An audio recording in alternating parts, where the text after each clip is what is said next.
Shalom Aleichem. Today, Mishnah Yomi is beginning chapter 2 of Shevuot. In chapter 1, we turn towards the topic of becoming aware of a ritual impurity problem. Chapter 2 continues this for a couple days, and then in chapter 3, we'll get back to actual Shevuot, actual oaths.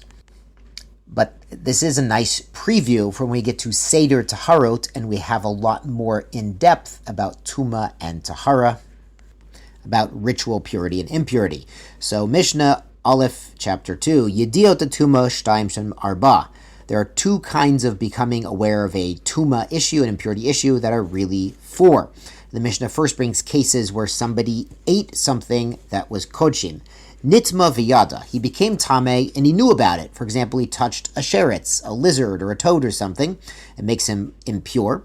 Nelma mimenu atuma, and then he forgot that he had become tameh. V'zachoret a kodesh, but he does realize when he's eating that the food he's eating is kodesh, is kodshim, is from an offering, and that's case one. Or nela mimenu a kodesh, he doesn't realize the food he's eating is holy, v'zachoret a tuma, but he does realize that he had become impure. And now the Mishnah brings sort of a combination case. Nelma mimenu zeh v'zeh. He forgot both this and that. He forgot he was impure, and he forgot what he was eating is sacrificial food. Achol et kodesh v'lo yada. And he ate from the sacrifices, and he didn't realize what he's doing. Umisha achol yada. And after he ate, he remembered, or somebody reminded him. Harei zeh be'ole v'yored. He brings a chatas that's ole v'yored. Ole means goes up, yored goes down. It depends how wealthy the person is.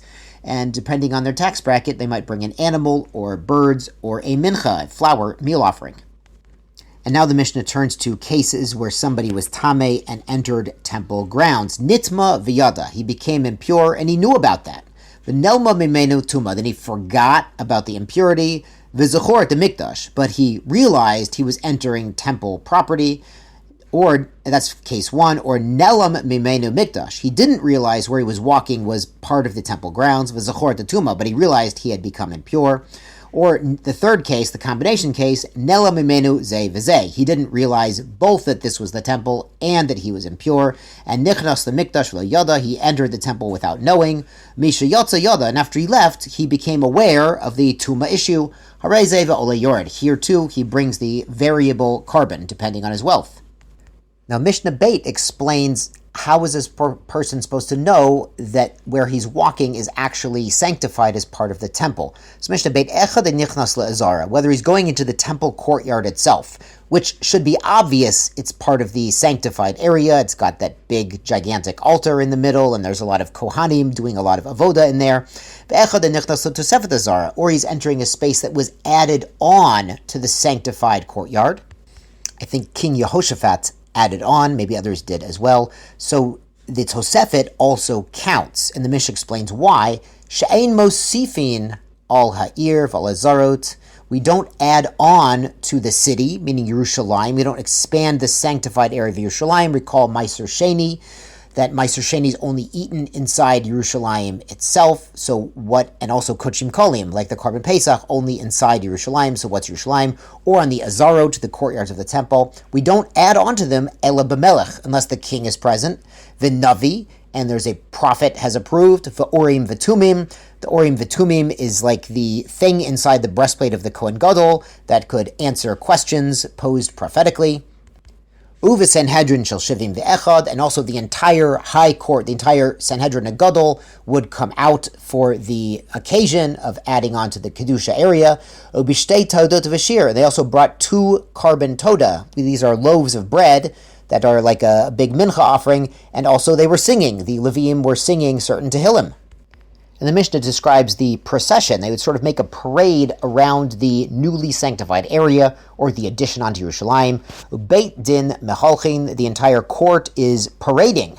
Shtei todot, and then the 2 karbanot, the 2 loaves of bread, acharehem, are going after them. V'chol Yisrael acharehem, and all the Jewish people there in Yerushalayim are joining in the parade. It's a humongous festivity. Hapnimit nechelet, and afterwards the inner bread is eaten. Hachitzona nisrefet, but the outer bread is burned. The Bartanura says this was al pi navi. The prophet told them which bread to bring. The Kahati brings other explanations that maybe the one closer to the already sanctified area is the panimi, which is eaten. The Bartner also points out that in Bayit Sheni, during the time of the Second Temple, they didn't have an official melech. Now, there was a while where the Maccabees were serving as kings, but the official melech, a descendant of David Melech, who will be the Melech Mashiach, Bezrat Hashem, very soon, they didn't have, and they didn't have the Urim V'Tumim there. So they did have these processions to add on to the Kedusha of Yerushalayim and the temple when they were re-inaugurating the temple. You know, in the time of the prophet Nehemiah and Ezra, when they were rebuilding Yerushalayim, they did these things without all of the accessories. He says that isn't, the Bartner is explaining here in the Parish, that it wasn't an official act, but it still works because the Kedusha Rishona that Shlomo HaMelech did originally for the first temple is Kidsha L'Shaita. It worked back then, V'Kidsha L'Ati Levo, and it works forevermore in the future. So what they did in the second temple area was really to remind the people returning from Bavel, you know, the borders and the extent of Yerushalayim and the temple courtyards. The Mishnah concludes, V'chol shelo naseh b'chol elu, any addition onto a sanctified area or the city of Yerushalayim that's not done with the whole pomp and circumstance, the whole parade and the karbanot and the songs and the high court and hanichnas l'sham, if someone goes in there impure, ein chayavin aleha. He's not chayiv to bring a carbon for going into an area that was added on without the entire pomp and circumstance, because really one of the purposes of the festivity was to make everyone aware of where they cannot go when they're tameh. Yeshar kochachem, tizkei mitzvot.